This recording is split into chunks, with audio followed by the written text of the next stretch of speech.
26ویں آئینی ترمیم کا معاملہ سینٹ کا اجلاس دوپہر 3 بجے، قومی اسمبلی کا اجلاس 6 بجے شام ہوگا۔ دونوں اجلاسوں کے ایجنڈے میں آئینی ترمیم کی منظوری کا معاملہ شامل نہیں ہے۔ قومی اسمبلی کے آج ہونے والے اجلاس کا 9 نکاتی ایجنڈا جاری کر دیا گیا ہے۔ صدیق ساجد نمائندہ خصوصی ہمارے ساتھ موجود ہیں، ان سے مزید تفصیلات لیں گے۔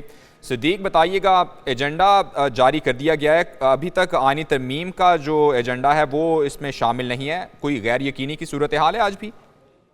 نہیں، آج کوئی غیر یقینی کی صورتحال نہیں ہے۔ ایجنڈے میں 26ویں آئینی ترمیم اس وجہ سے شامل نہیں ہے کہ حکومت بعض ترامیم کرنے جا رہی ہے حتمی مسودے میں، تو ان ترامیم کی آج وفاقی کابینہ کے 2:30 بجے ہونے والے اجلاس میں منظوری دی جائے گی۔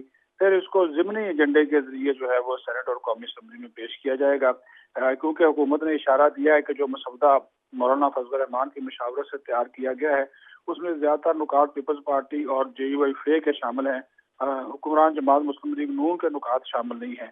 تو آج حکومت اپنے بھی بعض نکات جو ہے وہ شامل کرنا چاہتی ہیں، وہ کچھ ملازمتوں کے تحفظ کے حوالے سے ہیں، کچھ اور ایشوز ہیں، فوجداری ایشوز ہیں، اس کے حوالے سے ہیں۔ تو اس میں تو جب ترمیم ہو جائے گی تو اس کے بعد کابینہ کی منظوری اور اس کے بعد پھر اس کو ضمنی ایجنڈے کے لیے لایا جائے گا۔ ویسے سینٹ اور قومی اسمبلی کے اجلاسوں کا آج کا معمول کا ایجنڈا جو ہے وہ جاری کیا گیا ہے، اور 9 نکاتی ایجنڈا قومی اسمبلی کا جاری کیا گیا ہے۔ وقفہ سوالات کی کارروائی ہے، توجہ طلب نوٹسز ہیں، پھر لیگل اینڈ جسٹس اتھارٹی کے بل کی منظوری کا معاملہ جو ہے وہ شامل ہے۔ جنرل جو سیلز ٹیکس ہے اس کی اکٹھا کرنے میں جو بھاری گپلے ہوئے ہیں اس کا معاملہ شامل ہے۔ تو یہ معمول کا ایجنڈا ہے، لیکن اس کو معطل کر دیا جائے گا، اور پھر معطل کر کے جو 26ویں آئینی ترمیم ہے وہ پہلے سینٹ اور بعد ازاں قومی اسمبلی سے منظور کرائی جائے گی۔ ٹھیک ہے، بہت شکریہ ساجد۔ 26ویں آئینی ترمیم کا معاملہ سینٹ کا اجلاس دوپہر 3 بجے، قومی اسمبلی کا اجلاس 6 بجے شام ہوگا۔ دونوں اجلاسوں کے ایجنڈے میں آئینی ترمیم کی منظوری کا معاملہ شامل نہیں ہے۔ قومی اسمبلی کے آج ہونے والے اجلاس کا 9 نکاتی ایجنڈا جاری کر دیا گیا ہے۔ صدیق ساجد نمائندہ خصوصی ہمارے ساتھ موجود ہیں، ان سے مزید تفصیلات لیں گے۔ صدیق بتائیے گا، ایجنڈا جاری کر دیا گیا ہے، ابھی تک آئینی ترمیم کا جو ایجنڈا ہے وہ اس میں شامل نہیں ہے، کوئی غیر یقینی کی صورتحال ہے آج بھی؟ نہیں، آج کوئی غیر یقینی کی صورتحال نہیں ہے۔ ایجنڈے میں 26ویں آئینی ترمیم اس وجہ سے شامل نہیں ہے کہ حکومت بعض ترامیم کرنے جا رہی ہے حتمی مسودے میں، تو ان ترامیم کی آج وفاقی کابینہ کے 2:30 بجے ہونے والے اجلاس میں منظوری دی جائے گی۔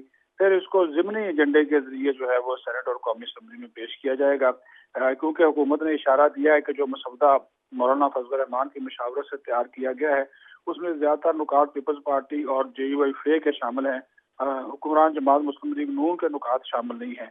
تو آج حکومت اپنے بھی بعض نکات جو ہے وہ شامل کرنا چاہتی ہیں، وہ کچھ ملازمتوں کے تحفظ کے حوالے سے ہیں، کچھ اور ایشوز ہیں، فوجداری ایشوز ہیں، اس کے حوالے سے ہیں۔ تو اس میں تو جب ترمیم ہو جائے گی تو اس کے بعد کابینہ کی منظوری اور اس کے بعد پھر اس کو ضمنی ایجنڈے کے لیے لایا جائے گا۔